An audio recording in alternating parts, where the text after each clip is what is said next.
Guys, ito na, simula na ang akyatan.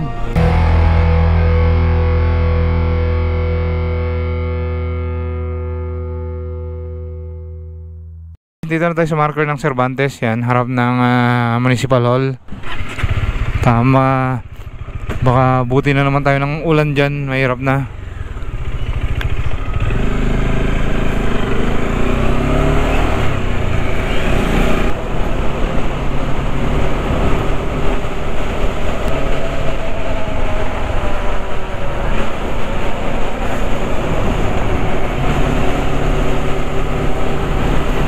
Sarap maligo sa ilog ah.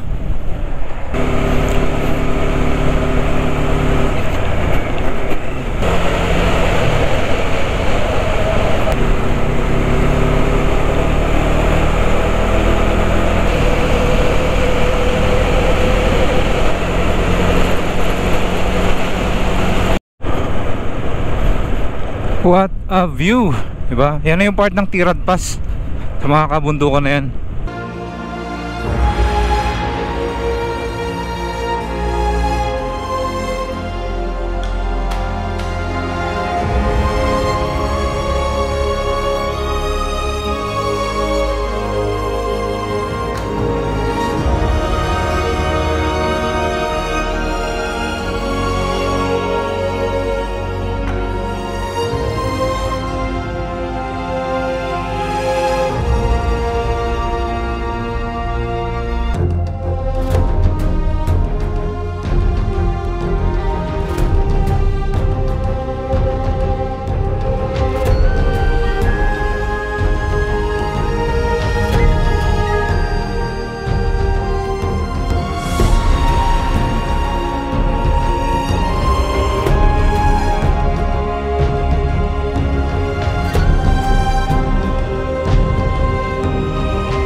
Whoops, pababa na tayo.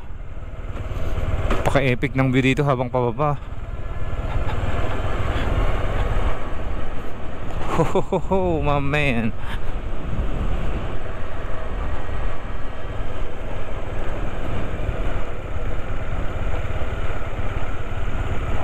Namitpit the cattle land. Tindi ng baba na to. Bigyan natin ng matindi-tinding clearance to. Whoops. Whoops. Whoops.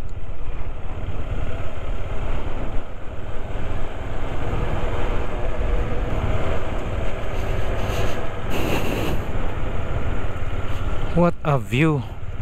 Yan o, lawin o. Nakita nyo ba? May agila. Buti na lang dinatsambahan yung drone natin. Ang ganda ng kabundukan talaga rito, ano? Tanaw na tanaw mo dyan, oh.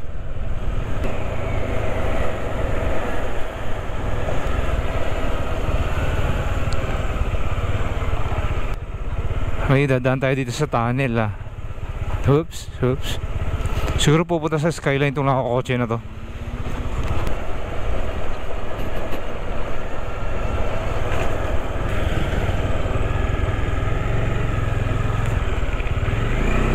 Alright, let's go. Woohoo! Epic na bundok.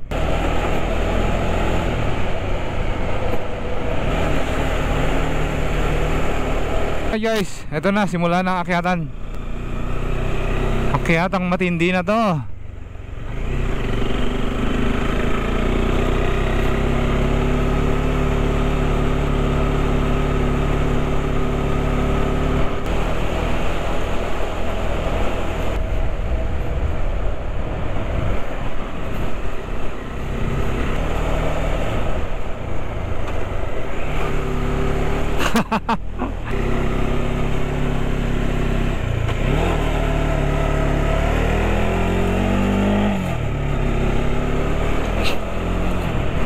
Lalagay ng asfalto sina kuya. So yun ang first part ng akyatan. Ito na yung level 2 ng akyatan guys. Level 2 yan, hanggang dun na sa skyline. Pero papakita ko lang sa inyo kung gaano ka-epic tong bundok na to, yan, oh. Ba? Second level ng akyatan. Here we go.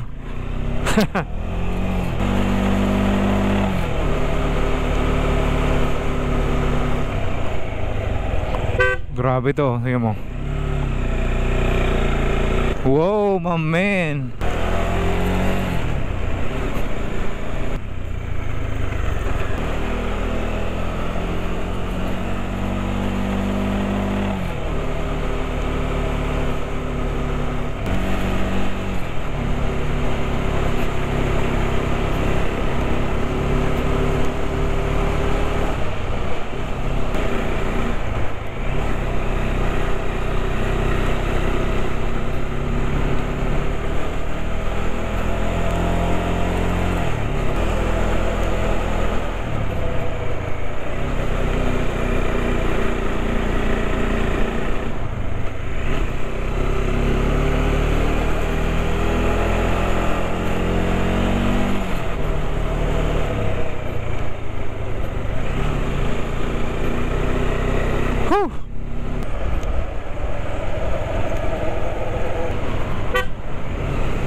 Woohoo!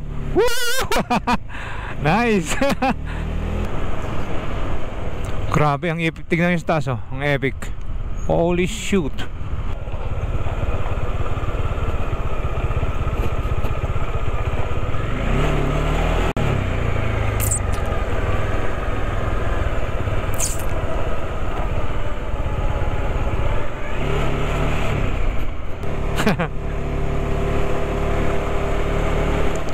Ayan po ang pangatlong kalbaryo. Woo! Boy, oh boy.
Alright, here we go. Eto na mga brother, ang pinakahuling aakyatin nyo kapag pupunta kayo ng Skyline View Deck. Napakatarik po na ito. Lalo na dito, clearance natin, clearance. Yan, dalawang ano to, dalawang eto na yung last. At finally nandito na tayo sa Skyline View Deck. Uy, ang daming binago dito, ha. May upuan na dun, no?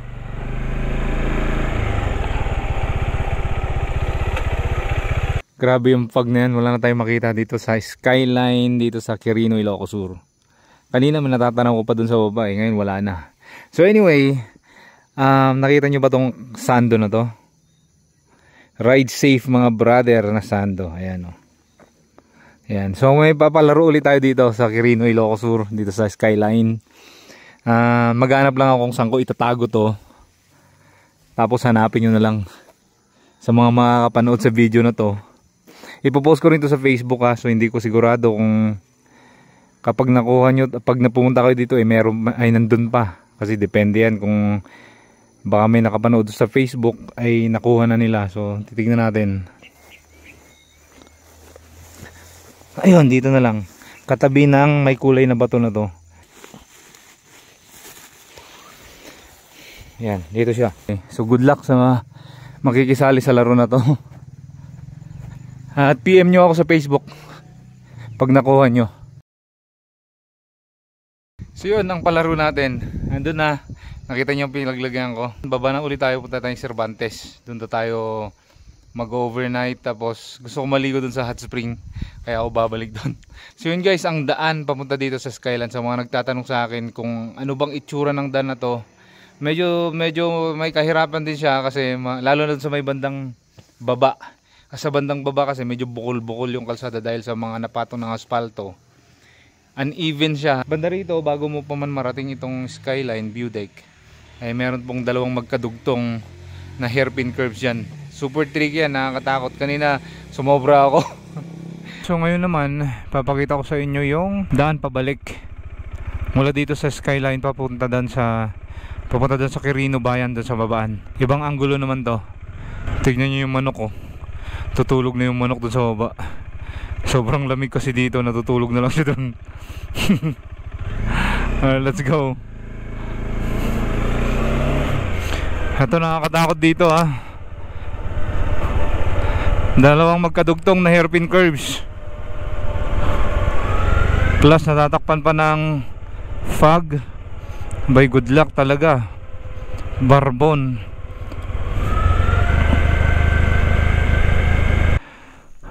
Ayan, magkadugtong yan pag ganyan, no? PS yan, so napaka tricky po yan. Tara, babay natin. Ayun.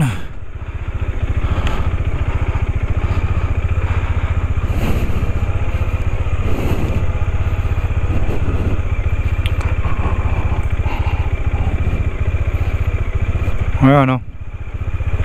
Good luck. Sa akyatan medyo tricky yan, pero sa pababa kahit pa paano buhelo ka pa ng konti. Nga pala, mayroon pang pasyalan dyan sa taas guys. Ang pangalan ay Kankantuban Rock Formation. I think may ginagawang daan ata dun, no, pakyat. Di Kankantuban?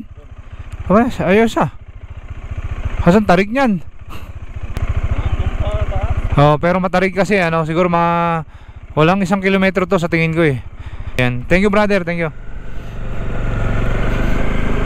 Ayan na, ayan to pala, Kankantuban Eco Park, ayun. Ito naman ang itsura niya ngayon. Pababa. Para makompleto natin yung content natin dito sa daan na to.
Magandang gabi mga brother.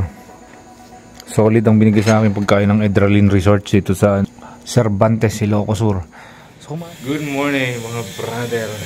Alright, so nandito tayo sa Edralin Resort sa pangalawang pagkakataon dito sa Cervantes. Hapon din pinuntahan natin yung Quirino Skyline. Pinakita ko yung daan sa inyo kasi may nagtatanong sa akin kung kakayanin pa nila dumaan doon. So hindi ko alam kung paanong style yung mag-drive at kung anong hawak yung motor, pero Ang goal ko na lang doon kahapon ay ipakita sa inyo kung anong quality ng daan para magkaroon kayo ng idea. So, ang goal natin ngayong araw ay pupunta tayo ng Santol, La Union. Tignan natin yung Bilagan Road ulit kasi nga titignan ko yung update na ginagawang kalsada doon. Isang taon may na rin nung last na pumunta ako doon. Sabi sa akin noon ay baka daw i-connecta rin yung daan na yun papunta ng Kapangan, Benguet or Kibungan, Benguet. Parang ganyan.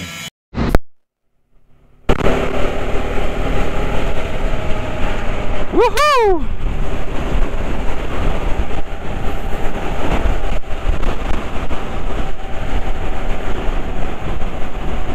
La Union na tayo.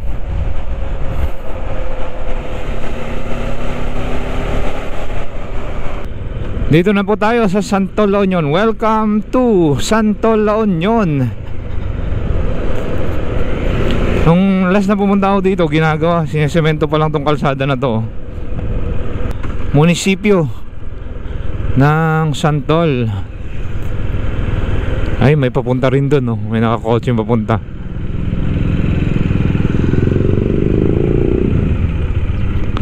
Saan yung walang tourism officer?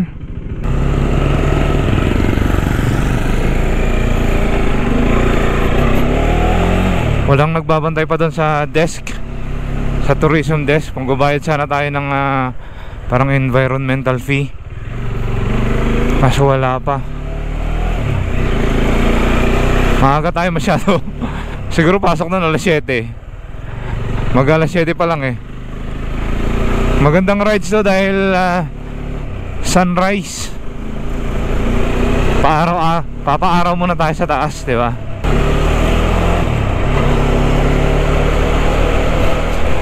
Good luck na naman, napakatarik na ito.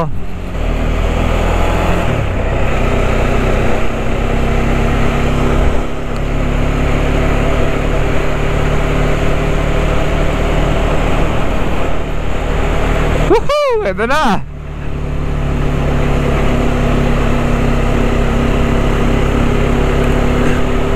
Ito yung first phase ng akyatan. First phase pa lang to. Yan. At saka ito yung pangalawang phase. Pahirap ng pahirap yan eh. Tara, nakita nyo na gano'ng kataas yan? O tara, unti-unti natin.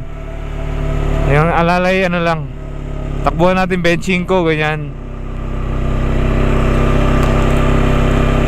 Kasi pag lumagpas ng 30 yan, mag-shift na ako ng second gear. Kaya i-maintain natin 25, 24 o 26 na nga yan, no? 27.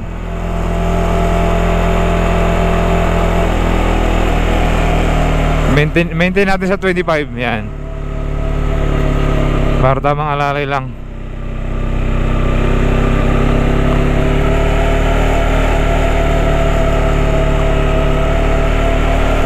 Ito mas matarik na part to.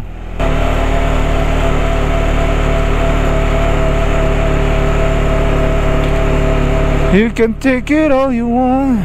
Ang tarik ko. Hello na naman. Hello na naman. Wow.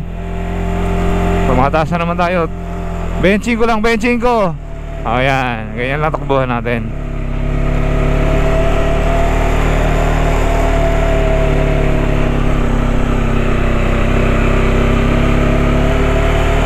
Pwede na, segunda.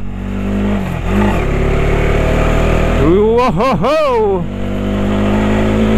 Tercera.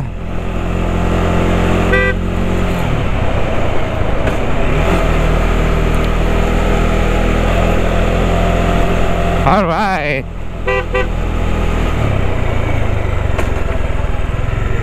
Yan yung second phase ng akyatan. At eto na yung third phase.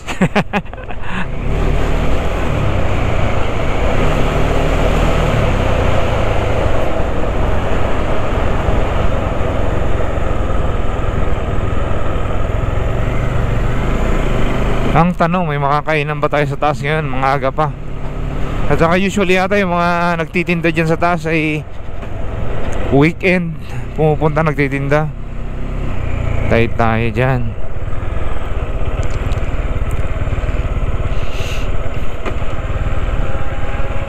Eto na mga brother, ang third phase. Pangatlong akyatan po ito. O, benching ko lang, benching ko.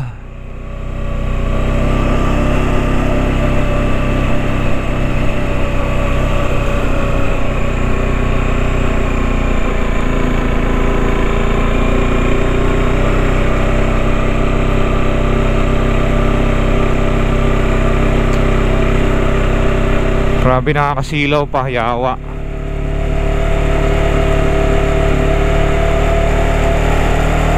Nakakasilaw pa, huwag kang manilaw. 27 takbuhan sa akyatan. Alright, here we go. I love Santol.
So kung pwede na dito dumiretso papuntang Kapangan, Benguet, abay napakabilis ng pumunta sa Benguet. At kahit sa Baguio rin, ibang daan ulit ito papuntang Baguio kung sakali, ano. Kasi ang Kapangan, pwedeng kumonekta rin ng Baguio yan, papunta ng Tublay. Ay wala, sarado. Ayun, nakikita ko na yung sementadong part doon sa kabila. Papunta po ito ng Siminublan Falls, doon sa ilog. Kaya tanong ako ng tanong dyan kanina sa mga nakasalubong natin, dahil baka yung babaan yan ay mahirapan tayong ibalik yung motor. Kita nyo yung tarik nya, no? Pero malinis naman yung kalsada. Hindi na yung tipong maraming buhangin, kaya makapit pa rin yung gulong dito. Ay shoot, yun lang, may truck. Ang kipot na ito. Alright.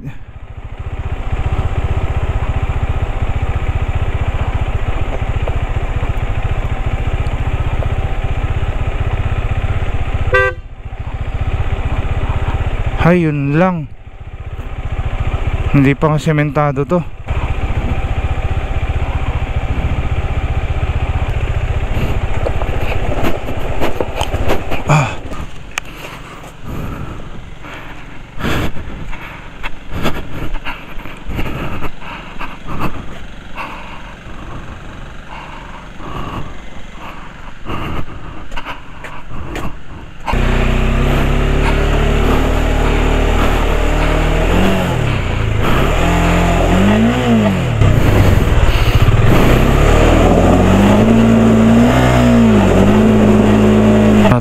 mo to.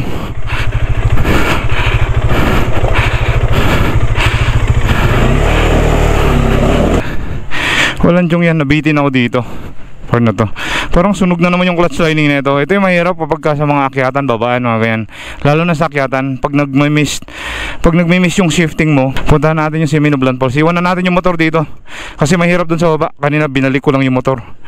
Kasi madulas yung bato dyan. Nadadaanan mo kasi, tawag namin sa Ilocano yung pila. Nadadaanan siya ng tubig, kaya natakot ako baka madulas. Si Domi. Naloko na naman, parang sunog yung clutch lining na ito. Ito kanina umiikot lang yung gulong ko dito. Dito ako dumaan eh. Kaya kita nyo yung mga hukay-hukay na yan dito. Galing sa gulong ko yan, kasi dito na ako dumaan pag akyat. Bro, lublob siya dito kanina. Lublob siya dito, pakyat doon. Tapos nabitin na ako dyan sa bandang gitna. Loko na. Ang tarik pa naman yan. Buti hindi ako natumba. Akala ko matutumba na ako kanina. Hindi naman, nakaligtas naman tayo dun. Ito yung sinasabi kong nakakailang daanan. Kita nyo mga bato pa. Siyempre ibabaw yung gulong mo dyan. Ay pwede naman pala dito. Kasi ito yung nakita kong part eh. Itong part na to. Nakikita nyo madulas yan. Ito lang yung napansin ko kanina. Pero pwede pala dito. Dito yan. Pwede dito. Pababa. Pero definitely hindi dito. Huwag kayo dyan dumaan. Suicide na yan. Suicidal pag dumaan kayo dyan. At ito na yung akyatan. Ito yung kadugtong niya. Hindi pa rin pala nasa-semento dito banda. Pero doon nakikita ko sa taas, sementado na papunta ron sa pinakatuktok noon. May mga 2 lanes saka single lane. Meron din.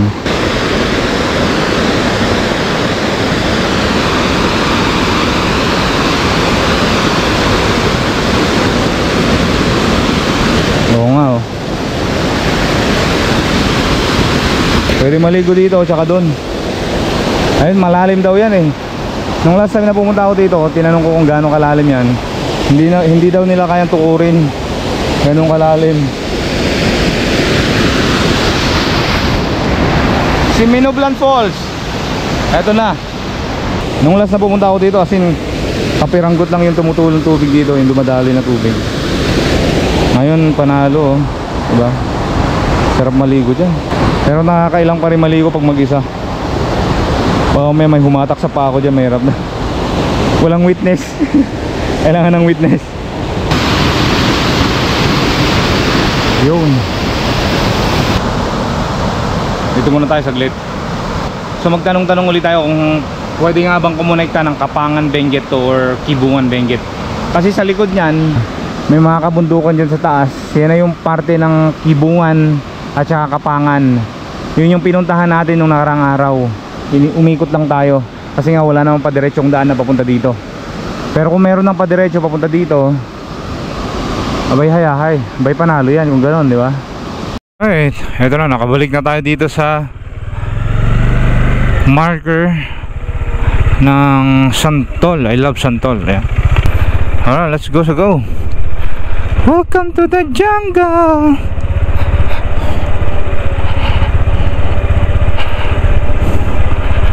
Grabe yung tarik niya, ano?